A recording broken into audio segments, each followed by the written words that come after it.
Viongozi wa mashinani, shida kubwa sisi wa Pwani ambao saa zote inatukumba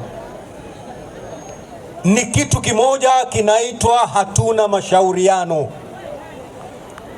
Na kawaida nyumba isakuwa na mashauri, nyumba ile inayumba. Hakuna uchaguzi ambao umefika hapa Pwani ambao Taita Taveta alikaa na Mkwale, akakaa na Mombasa, akakaa na Mkilifi, Mtana River na Maamu. Uamuzi wetu ni kila kaunti inajibabanya naenda vile inataka. Mombasa itaenda kivyake, Kilifi itaenda kivyake, Taita Taveta itaenda kivyake, Kwale na Tana River hivyo hivyo. Lakini safari hii tumesema kwamba tarehe 10 mwezi wa 8 ile kauli ambayo Taita Taveta itakata ndo kauli itakatwa hapa Mombasa, itakatwa Kwale, Tana River, Kilifi na Lamu.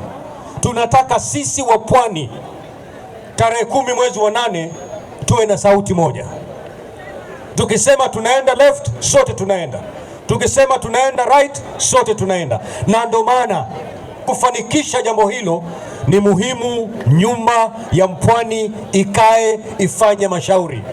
Na niposa tumekuwa na kikao hivi leo. Mimi na gavana wenyu hapa na hawa wabunge wetu hatushindwi kujaza hii Kadijai. Hatushindwi kuweka bonge la mkutano hapa Harali. Lakini tukasema kwamba ni muhimu mwanzo tuzungumze na viongozi wa mashinani, wa Nyali, wa Jomvu, wa Changamu, wa Likoni na wale maeneo bunge mengine. Kwa hivyo nyinyi ambao mmekaa hapa, mjue kwamba mumechujwa. Hii Nyali na watu wengi sana, lakini tumewachagua nyinyi kwa ustadi mkubwa kama viongozi wa mashinani, ili muje hapa tukijua wazi kwamba yale maneno ambayo tutazungumza hapa mtayapeleka kule nyumbani. Kwa hivyo mjichukulie ni watu muhimu sana. Kati ya zaidi 500,000 wakazi wa Nyali, mmechaguliwa nyinyi ambao mmekaa hapa. Mna umuhimu, hamna umuhimu?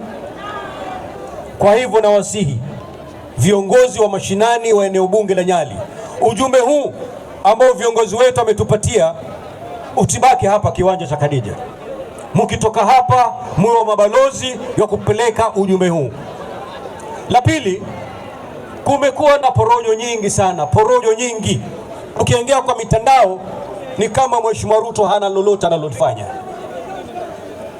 Wanamkejeli, wanaweka porojo, uongo mwingi kwamba Mheshimiwa Ruto tangu apate hatamu ya uongozi hajafanya chochote.